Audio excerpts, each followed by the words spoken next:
दोस्तों हाल ही में मैंने आपको डीएलएस न्यूज पर एसबीआई के बारे में एक अच्छा अपडेट बताया था। एसबीआई ग्राहकों के लिए नए साल की खुशखबरी, राइट। इसके अलावा बैंक ऑफ महाराष्ट्र ने होम लोन की ब्याज दरें भी कम की है इस नए साल पर। तो ये अपडेट्स मैंने आपको पहले डीएलएस न्यूज पर बताए थे। अभी बहुत ही शानदार न्यूज खबरें निकल कर आ रही है बैंक खाता वालों के लिए। एक तो देखिए सरकारी कर्मचारियों के लिए भी अच्छी खबर है। अब इस राज्य के कर्मचारियों के लिए पुरानी पेंशन योजना की मंजूरी मिल चुकी है। राज्य सरकार ने बड़ा तोहफा दिया कि इस राज्य में सरकारी कर्मचारियों को नए साल पर यह फायदा मिलने वाला है। ये तो अपन जानेंगे ही। इसके अलावा आरबीआई ने बैंक खाताधारकों को एक और बड़ी खुशखबरी दी है। टोटल 5 बड़े अपडेट देखेंगे बैंक खाता वालों के लिए। अब इन लोगों को नहीं देना होगा मिनिमम बैलेंस चार्ज भी। जी हाँ, आरबीआई की तरफ से राहत दी गई है और कहा गया कि अब से निष्क्रिय खातों पर नहीं लगेगा मिनिमम बैलेंस की पेनल्टी चार्ज। 1 अप्रैल 2024 से यह नया नियम लागू होगा। अच्छा, इसमें कुछ और राहत दी गई है। समझिए बैंक खाता वालों के लिए कितनी बड़ी खुशखबरी है। ऐसे बैंक खाते जिनका 2 साल से ज्यादा समय तक अगर आप इस्तेमाल नहीं करते हो तो बैंक उन्हें डीएक्टिवेट कर देता है, निष्क्रिय कर देता है, राइट। लेकिन उसके बावजूद भी क्या है कि बैंक उन पर मिनिमम बैलेंस की पेनल्टी लेते रहते हैं। जो मंथली एवरेज बैलेंस की कंडीशन होती है ना बैंक खाते पर, वो लेते रहते हैं। लेकिन अब रिजर्व बैंक ने कहा कि ऐसे निष्क्रिय खाते जिनमें 2 साल से ज्यादा समय हो गया, कोई लेन देन नहीं किया, उन बैंक खातों में अब मिनिमम बैलेंस न रखने पर भी बैंक चार्जेस ग्राहकों से नहीं ले पाएंगे। ठीक है, पहली राहत तो ये दी गई है। दूसरी राहत, जो छात्र छात्राओं के स्कॉलरशिप यानी कि छात्रवृत्ति के खाते होते हैं, अकाउंट होते हैं, उन पर भी मिनिमम बैलेंस चार्जेस नहीं लगेगा।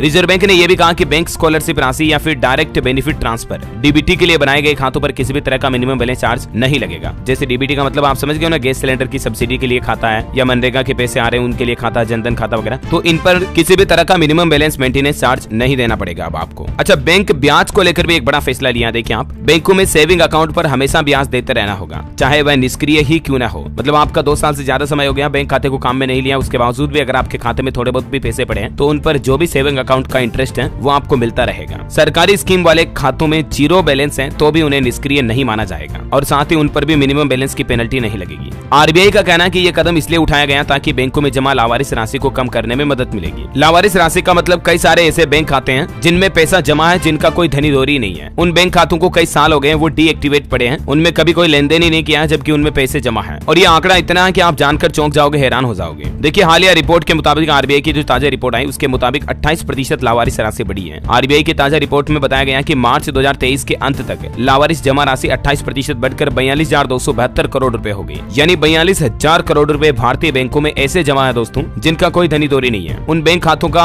हालचाल जानने, उन बैंक खातों को काम में लेने के लिए कोई आता ही नहीं है। कई बार होता ना ऐसे, जैसे मान लीजिए आपके दादा परदादा ने खाता खुलवा रखा था, अब घर वालों को पता ही नहीं, उनका निधन हो गया, उसके बाद वो बैंक खाता कोई संभालने वाला है ही नहीं। पहले नॉमिनी वगैरह के सिस्टम भी इतने प्रॉपर नहीं थे, राइट। तो वो बैंक खाते निष्क्रिय पड़े हैं। अब उनमें उस जमाने के मान लो 10,000 ही जमा थे, तो आज वो बढ़कर कितने करोड़ रुपए हो गए होंगे। तो इस तरह से बैंक खातों में कई सारी लावारिस राशि जमा पड़ी है, 42,000 करोड़ से भी ज्यादा, जो कि 1 साल पहले तो 32,000 करोड़ ही थी। अब आरबीआई ने ये जो बैंक खाता वालों के लिए कुछ नए नियम लागू किए हैं जिनसे बड़ी राहत भी मिली है नए साल में खाताधारकों को, तो ये सभी इसीलिए लागू किए ताकि इस तरह की राशि को कम किया जा सके। हालांकि इसमें भी एक नया नियम लागू कर दिया कि बैंक में रुपया जमा करके भूल गए तो अब आपको आरबीआई जाना पड़ेगा। 1 अप्रैल से ये भी नई व्यवस्था लागू होने जा रही है। अब रुपये जमा करके भूल गए का मतलब ऐसा तो है नहीं कि हमारे पास इतने ज्यादा पैसे हो रहे हैं या इतने ज्यादा बैंक खाते हैं कि इतने रईस तो कुछ लोग होते हैं, लेकिन ज्यादातर लोग तो ऐसे होते नहीं है। ठीक है, तो कहने का मतलब यहाँ भी वही है कि लावारिस पड़ी राशि पर नई व्यवस्था, नया नियम लागू हो जाएगा 1 अप्रैल से ही। बैंकों में कोई भी जमा राशि 10 साल से ज्यादा तक पड़ी है, उसको निकाला नहीं गया या काम में नहीं लिया गया, तो वो लावारिस राशि मानी जाती है और उसको अब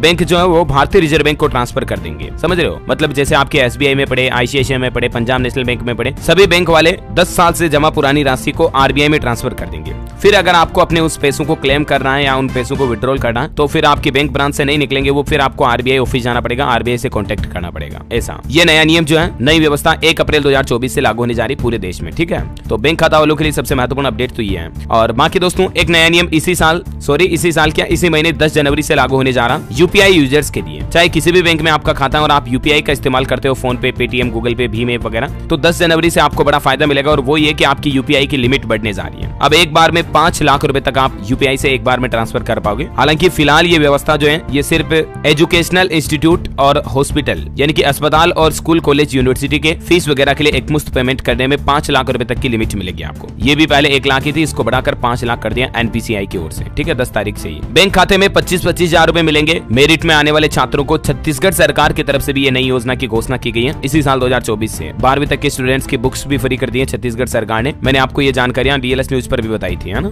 अब सबसे महत्वपूर्ण बात पर बात करते हैं कि पुरानी पेंशन योजना को लेकर क्या नया फैसला है। तो देखिए दोस्तों, लोकसभा चुनाव से पहले महाराष्ट्र की एकनाथ शिंदे सरकार ने बड़ा दांव खेला है। महाराष्ट्र राज्य में पुरानी पेंशन योजना लागू होने जा रही है। महाराष्ट्र के मुख्यमंत्री एकनाथ शिंदे ने बड़ी घोषणा कर दी और कहा कि नवंबर 2005 के बाद सेवा में आने वाले कर्मचारियों को ओपीएस यानी कि ओल्ड पेंशन स्कीम यानी पुरानी पेंशन योजना का फायदा मिलेगा। महाराष्ट्र सरकार का कहना है कि कैबिनेट के इस फैसले से लगभग 26,000 राज्य सरकार के कर्मचारियों को फायदा होगा पुरानी पेंशन योजना का चुनाव के पहले। ठीक है, तो ये दोस्तों बैंक खाता वालों के लिए और पुरानी पेंशन योजना को लेकर कुछ 4-5 महत्वपूर्ण बड़े अपडेट नए नियम थे। उम्मीद आपको जरूर जानने मिले होंगे। ऐसे ही काम की इन्फॉर्मेटिव जानकारियां देखते रहने के लिए डीएलएस न्यूज चैनल को सब्सक्राइब करके बेल आइकन जरूर दबा दीजिएगा। इस वीडियो को लाइक और शेयर जरूर करना। और भी आपके मन में कोई सवाल है तो कमेंट करके पूछ सकते हैं मुझे बेझिझक। मैं रिप्लाई करने की जरूर कोशिश करूंगा। जय हिंद, जय भारत, वंदे मातरम।